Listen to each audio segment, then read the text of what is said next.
Coming up next, we've got Larry Samberg with BTI. Larry. Thanks.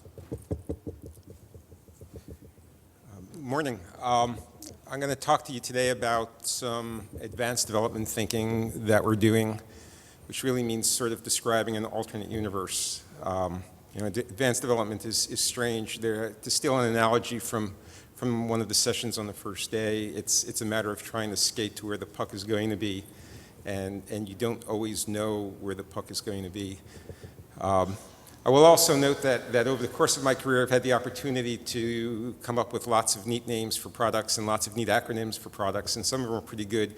SOCM is not high on the list of names, but I can assure you it's better than the previous two that I've had for this, so it's a step forward. So this really comes out of the fact that for most of the last 10 years I've been working as a technologist and an architect in companies that build optical equipment, packet equipment, and more to the point, packet optical equipment. And I've been distressed over the course of all of that time that packet optical usually means packet and optical, not really packet optical. The coordination between the packet layer and the optical layer has been either non-existent or in my opinion, very poor. And a lot of this is clearly due to the capabilities of some of the optical hardware, more than the packet hardware in my opinion. And this has driven people to design networks in particular ways. And the biggest problem is that there's been no standard or common control infrastructure. And this is the area that I've been focusing on in my thinking, and then I'm going to talk about a little bit over the next few minutes. So the problem is that optical transport is still thought of as wires. We don't really think of optical networks yet as dynamic entities, at least not in the way that we packet people think of packet systems as dynamic entities. And part of it is just sort of the time scale we think of. When we're doing packet processing and packet switching, we're thinking in microseconds and milliseconds and seconds. With today's ROADMs, optical infrastructure, we can think of making changes in days and months. Fixed optical was months and years. And people who put in telephone wires were thinking in years and decades and maybe even centuries. So there's a different time scale in the thought process. And again, that's related in the case of optical equipment to the capabilities of what's out there today. But with the advent of some next generation ROADM hardware that's coming down the pike right now for what are called CDC ROADMs, or colorless, directionless, and contentionless ROADMs, I believe that things can change drastically. So today, packet switches are topology driven. People put in their optical networks first. They put the transport network in place, they run the fiber, they light wavelengths. That could be either with transponders, it could be with ROADMs, it could be with embedded colored optics in the routers and switches. But the point is that the fiber is run and lit, and then the packet switches are connected. And they see these connections that are already lit, and they talk to each other, and they determine adjacencies. And by the way, everything here I'm trying to be agnostic to packet switching technology. I mean, we build switches, but these could be LSRs, or they could be routers, they could be switches. That's really not the intent of the discussion. The point is that the packet switches see each other over an existing link, and they develop adjacencies. Then they develop their forwarding paths, they build their forwarding tables or their routing tables, whatever, and then the services are defined. So, to some extent, this is like building a road between, I'll pick two cities, Boston and New York, and two possibilities. One is you build the straightest possible road between Boston and New York merely to find out that 30% of the traffic all exits at one place and travels 10 miles on back roads to get to a depot. Or alternatively, you build a road between New York and Boston polygonally between 20 cities merely to find out that 10 of those cities never have any traffic exiting. Neither of those are efficient use of resources. They both cost money, and to some extent, building the optical network and building the routed network before you know where your customers are going to be putting their services falls into a very similar category. So all packet switches draw their spanning trees across accessible switches, and the operative word is accessible. I mean, if there's no light, then there's no adjacency. Of course, new paths can exist. You can light up a new wavelength, you can connect it to your routers, and lo and behold, the routers are going to create new adjacencies and update their routing tables. But that's not something that the routers did. It's something that somebody else did, and the routers just discovered. So an alternate vision of the universe in terms of how we deal with Ethernet services, and Ethernet services are the area that I primarily focus on. Today, Ethernet services are static, monolithic, and long-lasting. You know, you basically sell a customer a 100 megabit service from point A to point B. It's expected to be there all the time. It doesn't come and go, and sometimes it's used, sometimes it's not used. I envision a world a few years out where they're dynamic, where they're granular. People will be creating smaller services, but more of them, and they'll be ephemeral. They'll come, they'll go, you'll create a service, you won't create a service. I could even envision a situation where application libraries, you know, Python libraries or C libraries actually have primitives that let you create an Ethernet service within some infrastructure, like you can do with AWS to create a variety of resources, and basically say, I need 100 megabits from this port to this port now, create the service, give me this QoS, transfer a bunch of data, take the service down. That's not the way services are today, but I believe that as time goes forward, that's a way that people will be using Ethernet services if the infrastructure would support that. But to get there, we really have to turn everything we know upside down. We can't assume that services are going to go where the bandwidth is, just like we can't build a road blindly and assume that we know where the exits are supposed to be. We need to figure out ways of putting the bandwidth where the services are. So that requires a very different kind of thinking. So imagine if the connections didn't exist a priori. What if you started the network as a blank state? You had your ROADMs and your packet switches, and you wired them up, but you didn't really light any wavelengths up except maybe some supervisory channels for letting the ROADMs talk to each other for their equalization, for letting the packet switches do LLDP with each other to determine who's out there and what the topology is, but you didn't actually light any data channels. And then the packet switches and the optical switches could work together to figure out where to create paths as needed as services are created. Then we could configure the network dynamically. We could figure out where the bandwidth was needed. We could put the bandwidth where it was needed, and we wouldn't have to be guessing about where customers are going to be placing bandwidth, or find that we've got plenty of bandwidth in the network, but not between the 2 points where a particular customer needs it. So SOCM. This is a presentation about SOCM, and this is basically an idea for network control system that uses external control entities to simultaneously and dynamically allocate both optical transport paths and dynamic transport paths at service initiation for dynamic Ethernet service. I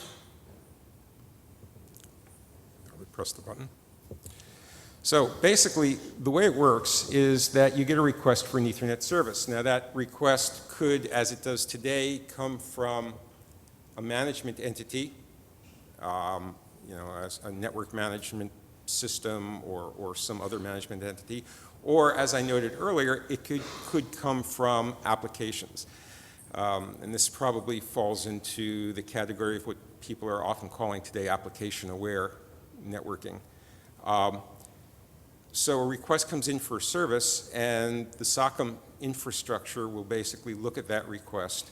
It will allocate an optical path, and that optical path could be an existing optical path. It could be a new point-to-point path between the two endpoints, or it could be a concatenation of existing and new optical paths that are packet switched at intermediate points.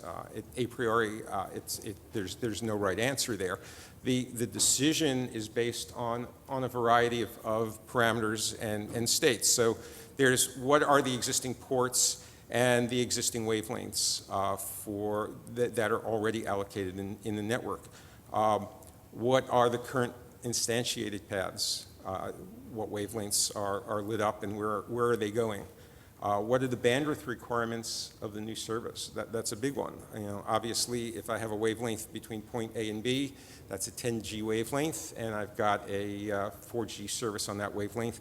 I can't add another 8G service to that wavelength. So that's an important point. Quality of service. If this is a low latency service, then I'm more likely to want to have a small number of hops or packet hops, maybe 0 packet hops between them. And if it's a best effort service, I might be willing to just go from hop to hop to hop. What are the protection requirements? Because you may or may not want to set up a protection path. The protection path may need to be diverse. It may not need to be diverse. It may need the same bandwidth requirements or the same QoS requirements. So that's all part of the decision. And I think you can envision that there are a variety of other parameters that you could enter into the equation. Again, this is an advanced development project, so this is not something that I'm taking orders for right now.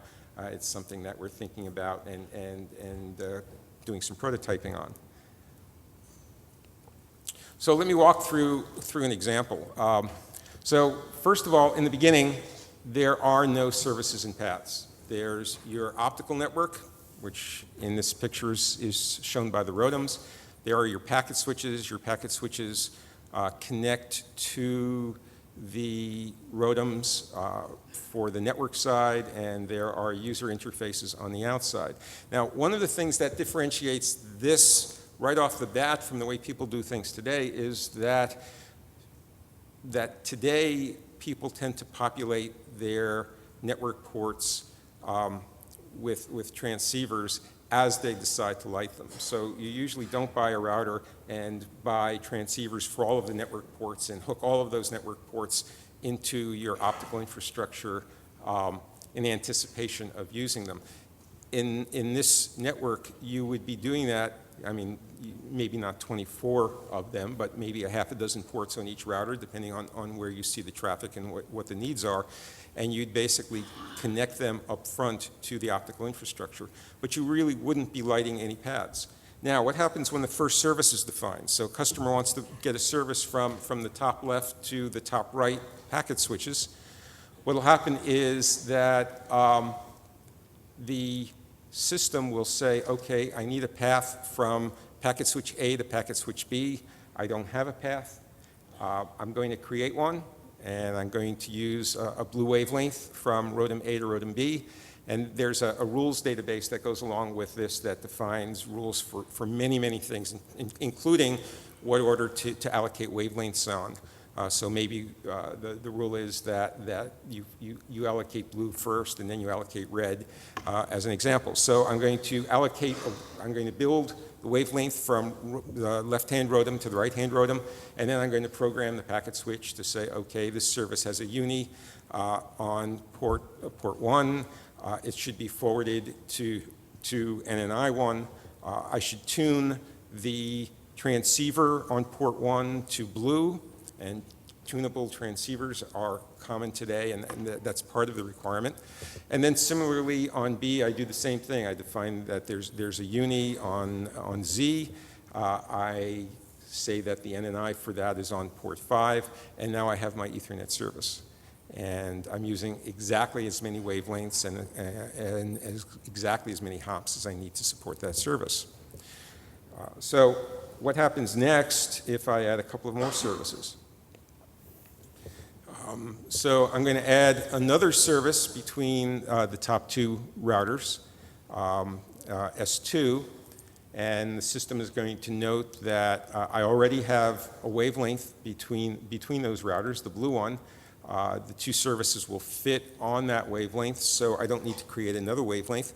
So we just have to program the packet switch to forward from the unis to that network port on both of the packet switches. And now S1 and S2 are both traveling over that blue wavelength between the two packet switches. I will note again, sort of in the name of being agnostic, that I'm not proposing any given language for programming these packet switches. You know, there's a lot of open flow going around, and this could be open flow that's being used here. Again, it's not really relevant to the goal of the solution. So now we have one more service, S3, and that's between the upper left switch and the lower right switch. Well, clearly we need another optical path because we don't have an optical path today between those two switches. So we have a choice. We could either concatenate two optical paths, so we could go from A to B and then B to D and packet switch across that path. That's a pretty common way to do it. And if there's enough bandwidth on 2, you might want to do it that way. Or, because these are ROADM networks, we could simply create a wavelength directly from A to D. And if the parameters of the service were such that that was a reasonable thing to do, so for example, if it required a lot of bandwidth, you know, if this was an 8 gigabit service, you probably want it to ride its own wavelength anyway. Or if it was a low latency service, you probably want it to have the fewest possible hops. So there are a lot of reasons why you might choose a concatenated path versus a direct path. But in this case, I'm showing a direct path. So now we're going to light up the red wavelength. We're going to drop it at packet switch A, and we're going to drop it at packet switch D. We're not going to drop it at packet switch B. We're going to route it optically at packet switch B. And now we have a service from A to D that's direct and can service S3. And again, all three of these services now are by some definition optically routed in terms of use of resources and the requirements of the service themselves. So looking at some of the practical issues and where this really can provide assistance. This is one of our customers' networks. This is actually a pretty prototypical network. There are probably 1 million networks out there, but we have a customer that's replicated an infrastructure sort of like this in a bunch of cities. So they have a main ring that is covering a metro, usually has 6 or 8 nodes on that main ring, and then off each of those nodes they have distribution and access rings. And that main ring, I think in their biggest metro today, has 4 10G wavelengths on it. Some of the smaller ones are 2, and then most of the distribution rings are single 10G, although I think there might be a few now that are 2 10G. But effectively what they've done, optical networks tend to be deployed most easily in ring architectures for a number of reasons. And what's happened is because the optical architecture is deployed as a ring, we tend to deploy the packet architecture as a ring, which means that effectively most of the traffic goes from hop to hop to hop to hop around the ring. And this is really a waste of resources, and it doesn't optimally route many services that really want better service than that. The problem is it's hard. I mean, the nice thing about ROADMs is it lets you take an optical ring and turn it into a packet mesh. But to do that on a case-by-case basis is really complicated as the number of services go up. But you know, what happens if you have a service that needs to go from there to there and it's a 9 gig service? Well, you know, it's going to need a wavelength of its own on that ring, at least between the two paths on the main ring that it goes through. And today you deal with that on a case-by-case basis. Well, you know, this customer is buying an 8 gig wavelength. We'll light up another wavelength on the main ring for him and do it. But in my world, in the vision that I put forward a few slides back, there are lots of those cases. People are creating and destroying services, you know, second by second, you know, eventually. You know, the way they do TCP/IP sessions today, there are just a lot of them. You can't route them optically if you're using a static architecture like a ring. It just won't work, and you need a better way to do it, and that's what this is all about.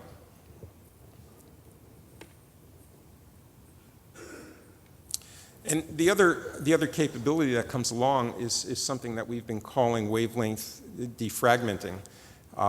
You know, if you think about it for a second, let's say you're creating 3 4G services. Now, obviously, you're going to need 2 wavelengths for that to carry all 3 of those. But what happens now if you delete one of those 4G services? In reality, you end up with an extra unused wavelength. Now, it could be that the 2 remaining services are already on 1 wavelength, in which case you could just eliminate the second one, or it could be that the 2 remaining 4G services are on 2 different wavelengths, but now if you can migrate one of those services to the other wavelength, you can reclaim the unused wavelength, you know, just like defragmenting your disk. This basically is an important aspect because what it does is it frees up wavelengths and NNI ports for more services. So a big piece of the ability to do this dynamically is the ability to optimize the resources. There's also a power savings because you actually don't end up having to light the transceivers that you're not using. So you effectively can turn on and turn off your network ports as you need them to support services that are being created or eliminated. So what are the components of a solution like this? Well, as I noted, the most important component is the CDC ROADM. The ability for a packet switch to turn on a transceiver, to tune it to a particular color, and then to have the network program the ROADM to route that port to a particular degree dynamically with no contention on other colors is an important part of the solution. You can get these today. They're not real cost practical to deploy broadly today, but they are happening. They effectively need another wavelength selective switch in front of the ROADM in order to be able to direct the ports. You need a packet switching infrastructure, and as I said, right now this is completely agnostic. These can be VLANs, they could be pseudo wires. It doesn't really matter how those services are being carried. It needs tunable transceivers in the packet switches. Those are there today. We ship lots of tunable transceivers in the packet switches. They're not real effectively used today. I mean, today, honestly, they're primarily used as ways of eliminating large inventories. You know, rather than having to inventory spares for 30 different wavelengths, you inventory a few tunable spares and you can tune them to the wavelength that you need. That's not really exploiting the power of what you could do with tunable transceivers. And then you need an external control infrastructure, and this is the part that needs to develop. This is the hard part and the interesting part. And we basically are envisioning a system that looks sort of like this, at least from a prototype point of view. So there's the controller, and the controller basically knows how to create optical paths and how to create the service paths. There are the NEs at the bottom, which are the 3 things that have an optical component and a packet component. There are a few databases that drive it. There's a rules database, and then there's, of course, a database of services. And then there are people on the right side that are creating and destroying those services, applications and management infrastructure. And these pieces conspire together to create the dynamic packet optical infrastructure, which is sort of my goal. important three-letter words. Now you can all write checks because everything has to say SDN on it. But realistically, the power of SDN in my mind is not that it lets you do existing things cheaper or better or in a vendor independent way, but that it enables you to do things that are impossible to do without it, or it facilitates doing things that are just hard to do without it. Doing the kinds of things that I'm talking about with SOCM are really hard to do with combined data and control plane in the NE, because it really requires an entity that can look at the packet infrastructure and the optical infrastructure from above and coordinate them together. I believe that the power of SDN is to solve problems like that, not just to sort of do the same things that we do today. And that's why I'm excited about the advent of SDN, because I think that it will allow us to solve problems that we can't solve today. So, SOCM puts the bandwidth where the services are. That's probably the most important aspect. Today, we try to put services where we've already put the bandwidth. That doesn't work in my mind. For the long term, what's important is to try to figure out how to allocate the bandwidth for where the services are getting put. This requires an external control entity. It requires modern ROADM technology. And it basically configures the network based on services and flows. This gives you better utilization, better response to changes in load, and less manual configuration, less guesswork, and hopefully a better network. Thank you. And we have time for a few questions.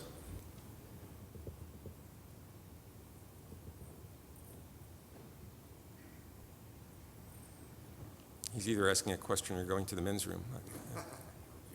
Oh, okay. Okay, thanks.